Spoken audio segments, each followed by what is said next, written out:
This video is sponsored in part by evokestudio.io. The last time I went to the track, I really didn't like how nervous my front end got at full lean. Let's see if we can try to fix it. Does a Chinesium steering dampener work on the Honda Grom from AliExpress? Is $100 worth it? Let's install it, take it for a drive, try it out.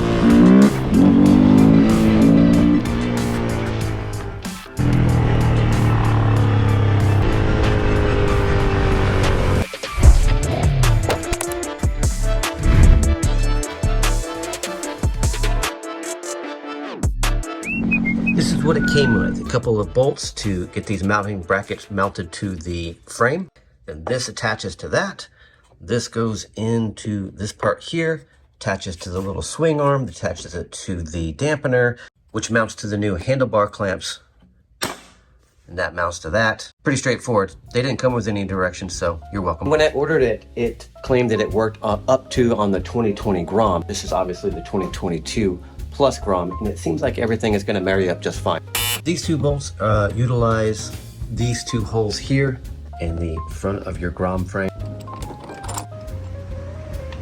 On the right hand side here, this kind of hanger is kind of in my way, so there's that. It was still holding me up, so I took a hammer and a chisel and I just sheared it off. I'm over here on the left hand side of the bike. On the 2022, this guy's present, and it's kind of keeping this bracket from mounting flush to the frame, and it makes the bolts just a tiny bit too short. So I'm either gonna have to grind something off the back of these or get some longer bolts.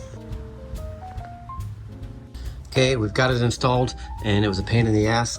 You can make it work, but you may or may not need to do some grinding on your stuff, of course, like I've showed you. This entire system, this whole Savage system, can work on a 2022 Grom, but it's not designed to. You have to customize it.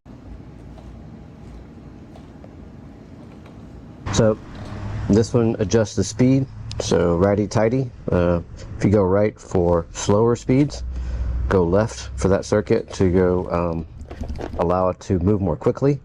And this is overall resistance.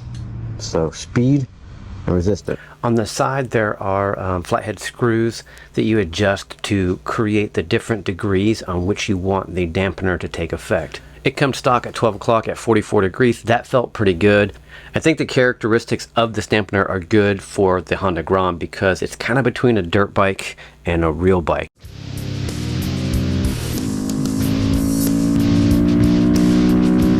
What I'm experiencing here is some really good solid feedback from the bars, kind of like a real bike. I think what's missing from these smaller bikes is that gyroscopic effect from full-size wheels from a traditional larger size motorcycle. It inspires a lot more confidence right out of the gates. I'm going to need to get this thing at higher speeds, get my gear on, definitely take it to the track and dial it in and try all the different settings to see what serves best.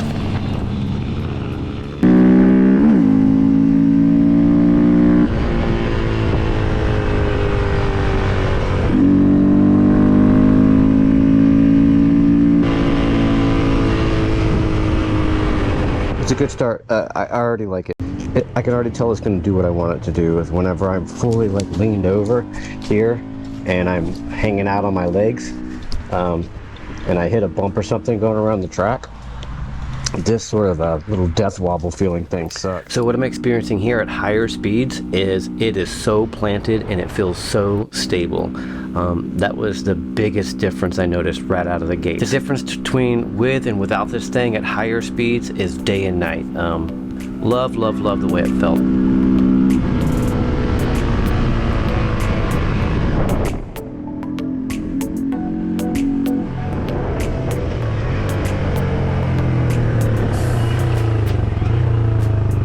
Can't make this fucking shit up.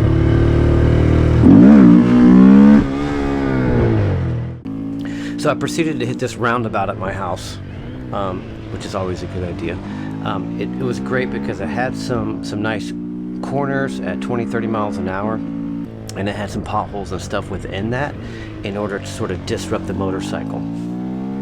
I left it at 12 o'clock for the 44 degree dampening in the center, and it felt pretty good, but as I started kind of switching back and forth on my leans, I tried the 3 o'clock at 54 degrees. I didn't like how it was loose and then sort of tightened up a little bit in the middle. Then I moved it over to the actual recommendations of a street bike for the full sweep of it to be consistently dampened.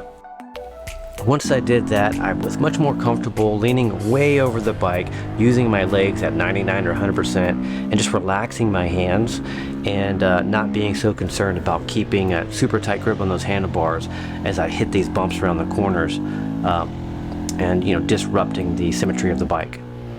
You can see here I'm leaning a lot more with my upper body now.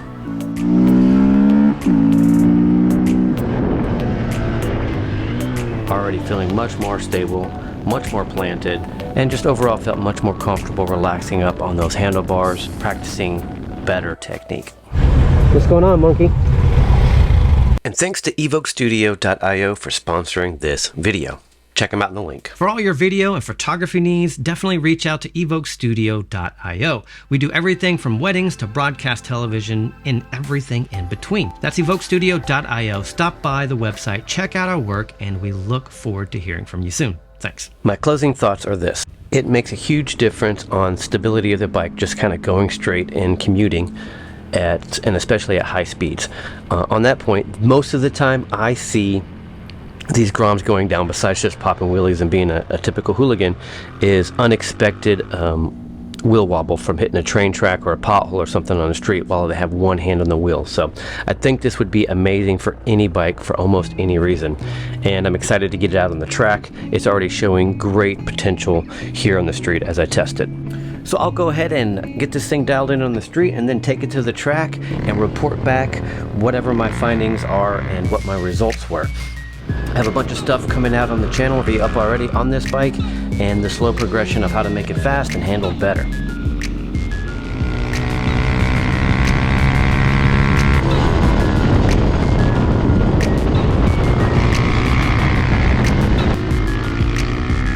Thanks for hanging out on the channel. We'll see you guys soon.